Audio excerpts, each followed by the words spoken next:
साल 2021 को अगर हम आईपीओ का साल कहें तो बिल्कुल भी गलत नहीं होगा, क्योंकि अभी तक मार्केट में करीब 40 से ज़्यादा नए आईपीओज लॉन्च हो चुके हैं और एक बड़ी लंबी लाइन बाकी है। स्थिति इस तरह से है जैसे कि पिछले कुछ हफ्तों में 4 आईपीओज एक साथ लॉन्च हुए। तो अब आपके मन में ये सवाल आ रहा होगा कि इनमें निवेश कैसे करें और कैसे होता है, आईपीओ का गणित क्या होता है।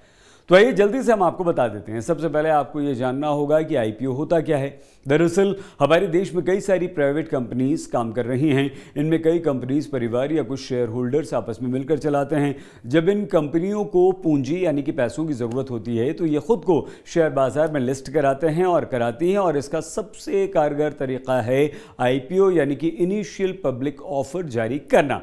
शेयर मार्केट में लिस्ट होने के लिए प्राइवेट कंपनीज जो आईपीओ लाती हैं, असल में वो बड़ी संख्या में आम लोगों, निवेशकों और अन्य को कंपनी के शेयर अलॉट कर देती हैं। अगर आसान भाषा में हम इसे समझें तो अब उस कंपनी का मालिक सिर्फ उसे चलाने वाला परिवार या वो व्यक्ति नहीं होता, बल्कि वो सब हो जाते हैं जिनको आईपीओज में शेयर अलॉट होते हैं। अगर आपने शेयर लिए हैं तो आप भी उसके मालिक हैं।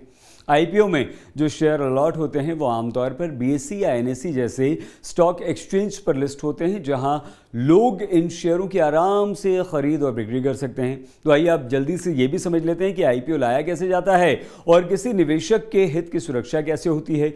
अगर कोई कंपनी आईपीओ लाने का फैसला करती है, निर्णय करती है, तो उसे मार्केट रेगुलेटर सेबी के नियमों का पालन करना होता है, और इन सब नियमों पर खरा उतरने के लिए कंपनी एक मर्चेंट बैंकर नियुक्त करती है।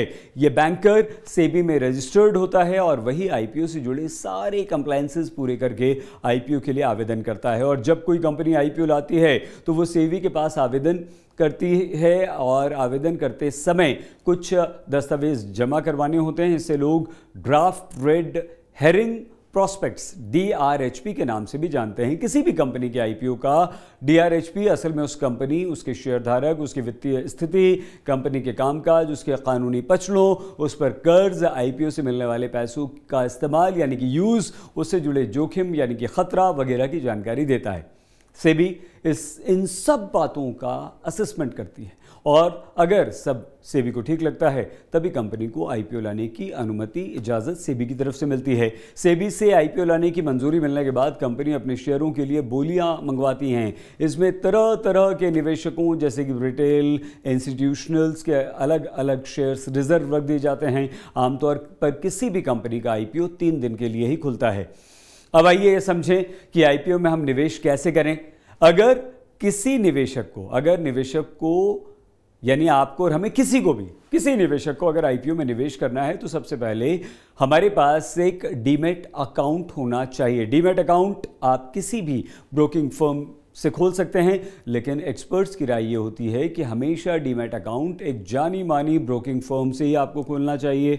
अब आपको और हमें या लोगों को शेयर अलॉटमेंट पेपर फॉर्म में नहीं बल्कि डीमैट फॉर्म में होता है, इसलिए आईपीओ में निवेश के लिए डीमैट अकाउंट होना अनिवार्य है, ज़रूरी है। डीमैट अकाउंट में ही आपके शेयर अलॉट होते हैं। आईपीओ में निवेश करने के लिए अब आप कोई चेक या कैश पेमेंट बिल्कुल नहीं दे सकते। आपके डीमैट अकाउंट से एक आपका बैंक अकाउंट लिंक होता है, और इसी बैंक अकाउंट से आपके आईपीओ के सारे लेन देन होते हैं। जब तक आपको शेयर अलॉट नहीं हो जाते तब तक आपके अकाउंट में उतनी रकम ब्लॉक रहती है। हर आईपीओ के लिए कंपनी शेयर का एक इश्यू प्राइस और लॉट तय कर देती है। एक रिटेल इन्वेस्टर एक बार में 2 लाख तक का ही निवेश आईपीओ में कर सकता है।